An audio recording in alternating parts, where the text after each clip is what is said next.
Hello, goodbye, my postizo. Panoorin po natin. Ayan, apektado raw ang kanyang mga raket sa pagkawala ng kanyang pustiso. Ano kaya ang connection nun? Baka yung ano niya, yung racket niya, ma'am, yung nagmamagic siya ng pustiso. Ganon? Baka model po siya ng toothpaste. Model ng toothpaste ang nagagalit dahil siya ngayon ay isa ng bungal. Dodong, humarap ka na!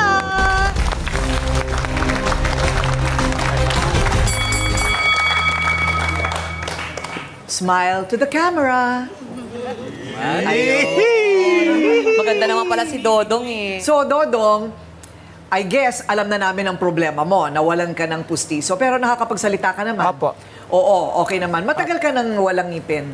Tagal na po. Matagal na rin. Mahal din ba magpapustiso? Ay, yung sa akin po, mumurahin lang po yun. 500 lang po ang isang ngipin. Ganon? Opo. Isang pirasong ngipin? Opo. So, depende kung ilan ang ngipin Tatlo mo. lang po. Bali, 1.5 po yun. 1.5. Okay. Okay. So, ano ang nangyari at nagkarambulan? Ganito po kasi yun. Pag naglalaba ako, naglalaba din po itong kapitbahay kong Selinda. Pag nagsasampay ako, nagsasampay din siya. Nananadya po siya. Ngayon, nahuli ko po siya na ang sinampay ko, pinaghahagis niya sa baba. Yung iba napunta sa kanal. Kaya doon po ako napikon, nagpang-abot po kami. Sinambunutan ko siya, sinapok ko siya sa balikat. Tapos sinampal niya ako, tinulak niya ako, kaya tumalsik yung pustiso ko. Yun. Habulin ko sana yung pustiso ko, dadamputin ko sana. Hindi ko na po naabutan Bakit kasi... naglalakad? Tumakbo! Tumakbo! Kasi po, natumba po ako eh. Hindi ko na po na yung pustiso ko, naagapan ko po sana. Ano nangyari sa kanya? Nung nakita ko po yung pustiso ko, inapakan niya na lang po at dinurog, sinipa, papunta sa kanal. Pero paano naapektuhan ng kabuhayan mo? Nahiya na po akong humarap sa mga tao, sa mga doon sa trabaho. Ano ba Kasi ang trabaho catering mo? po kasi yun. Catering. Nahihiya na po akong humarap sa mga guests kasi nag-a-assist nga po ako dahil singaw na po yung pananalita ko eh. Nahiya na po ako. Isa lang ba ang sampayan? Isa sa lang lugar po niyo? doon kasi nakikisampay lang po kami pareha sa kapitbahay namin. Bakit naman niya sinasadya? At napunta pa sa karambolan ninyo? Nananadya po siya dahil sinisisi niya po ako sa pagka-paralyze po ng kanyang asawa. Dahil daw po sa akin na paralyze yung asawa niya, na ganun nangyari dahil lagi ko po daw niyayaya mag-inuman ng tuwing hapon. Ay, yun naman pala. Ito palang ating pinag-uusapan ay twice na, 2 beses nang na-stroke. Opo. Oo, 2 beses na, pero tuloy-tuloy pa rin. Parang, Sige pa rin po siyang inom. ano ba yung marami ba siyang problema? Wala po siyang problema. Ang katwiran niya po, pag namatay, ilibing. Yun lang po sinasabi niya. Simple lang ang buhay. Pag Tama. namatay ako, ilibing niyo ako. Okay. Ang karambola naman ni Dodong na dating kinakasama ng kanyang tiyuhin. Ayan. Eto na. Linda, humarap ka na.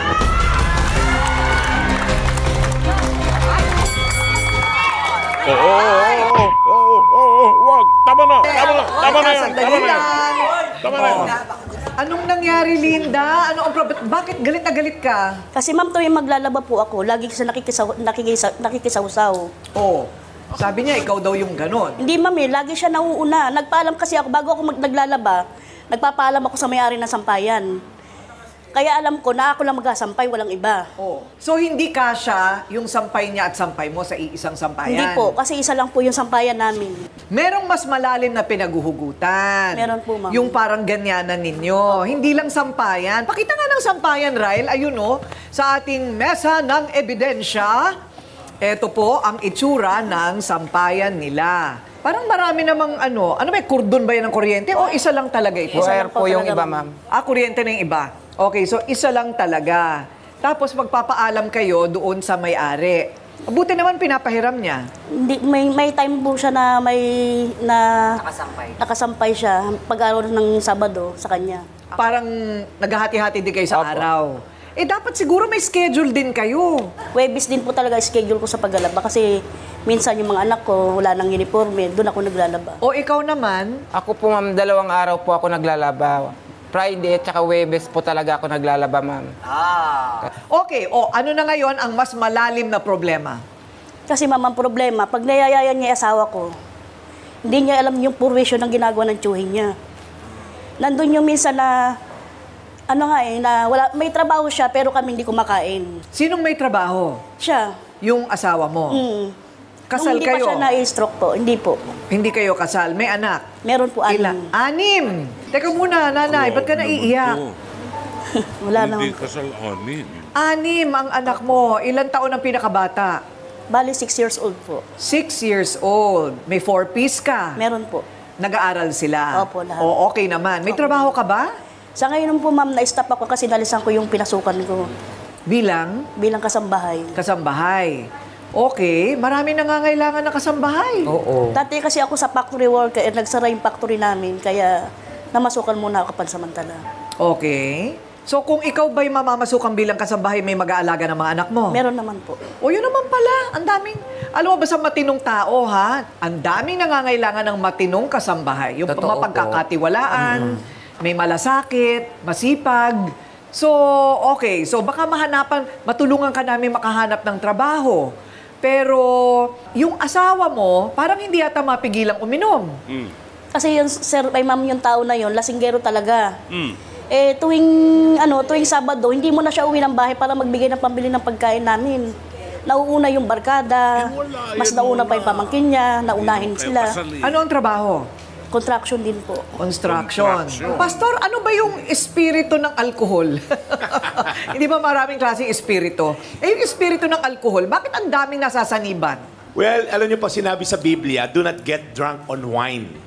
Kasi nga po, pagka nakadami ng inom, hindi masamang uminom.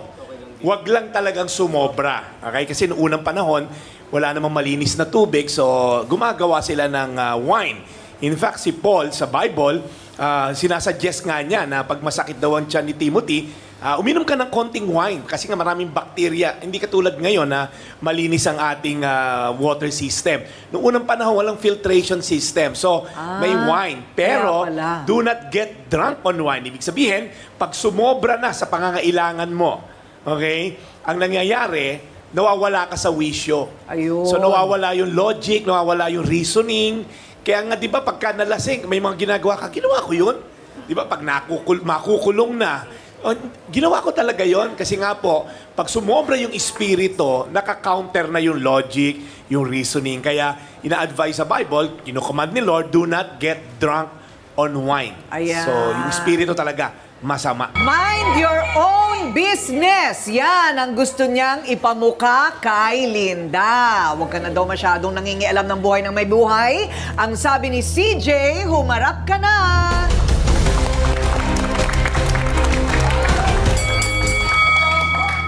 Totoo yun, Ate Linda. Napaka-ano mo, sismosa Kahit mo. kailan, di ba? Nakita ko naman kayo talaga, di ba? Hindi ako chismosa, nagsasabi lang ako ng totoo. Napaka-sismosa mo. Pinagkamulan mo kami magjowa ni Dodong eh. Bakit? Di ba? Dapat, sa loob. Nakikunood lang Ano ako pala kasama ginawa niyo pamangkin doon? niya. Nakikunood lang ako Ano pala kasama ginawa niyo pamangkin doon? niya. Wala doon Tapos pamangkin niyaya niya. niya ako mag-inom. Tapos nagkumakain din ako sa kanila. Ano, inuman sa Nalaman ko mga kinabukasan, na yung pangalan ko, sumikat na sa amin. Madalas ba kayo mag-inuman nila, Dodong? Opo, madalas na din po. Oo, madalas. Naku, sigurado ayaw ng nanay at tatay mo niyan. Opo. Oo, mahirap na yun. Paano malasing itong si CJ? Malambing po. Ganda sa buhay yan. Pero wala naman yung kami ginagawa. Di ba kaya nga kayo nag-dismiss kasi ganun kayo? Binibigyan mo lang kasi ng Malaysia yung ano namin, Kasi kayo lambingan lang namin. pinagtitignan ng tao. Wala kaming ginagawang masama. O bakit mo naman chinichismis sa silang dalawa na? Kasi ma'am, pumapasok sila sa loob, wala naman silang kasamang dalawa. Sasabihin, Bakit hindi ka sumama? Mga pamangkin niya. Paano sila Pamangkin niya, mag-dismiss? kasama. Wala pamangkin niya doon, di ba? Andun nga rin mama niya eh. Eto na, kung may kakampi si Dodong, may kakampi din si Linda. Eto na, siya raw ang tunay na nakakaalam ng paghihirap ni Linda sa dati nitong kinakasama. Kaya ayan ang nangyayari sa kanya. Ana, humarap ka na!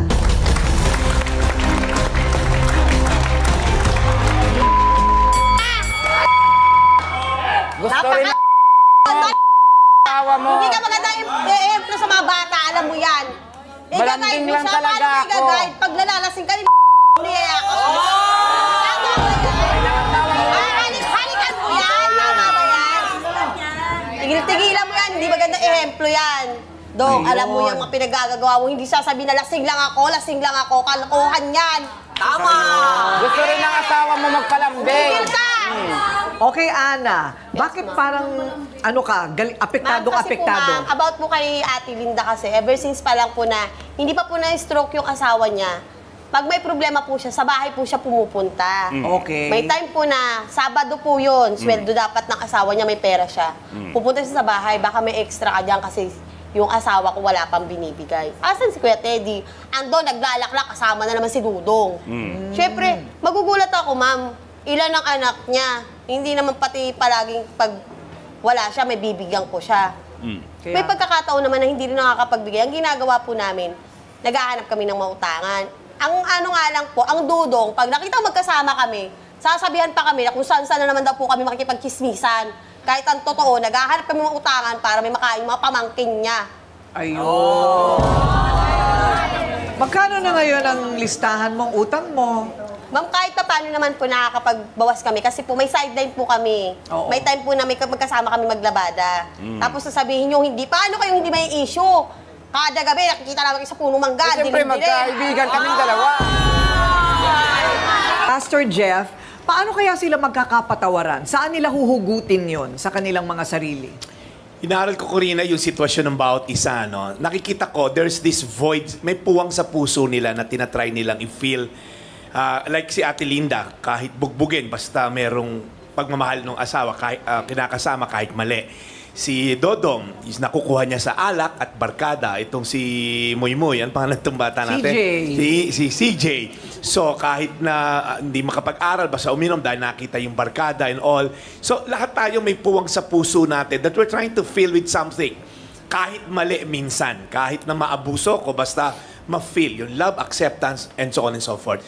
Pero hindi nyo makikita kasi sa tao yon. Sabi ni Blaise Pascal, isang sikat na scientist, there's this void in our hearts that cannot be filled by anything except God alone. Si Kristo ang solusyon sa lahat ng puwang sa puso natin. And to answer your question, Ate Corinne, yung forgiveness, mahirap siya dahil it's a decision more than emotion. Kung hintay mong ma-feel mo magpatawad, hindi mangyari yon.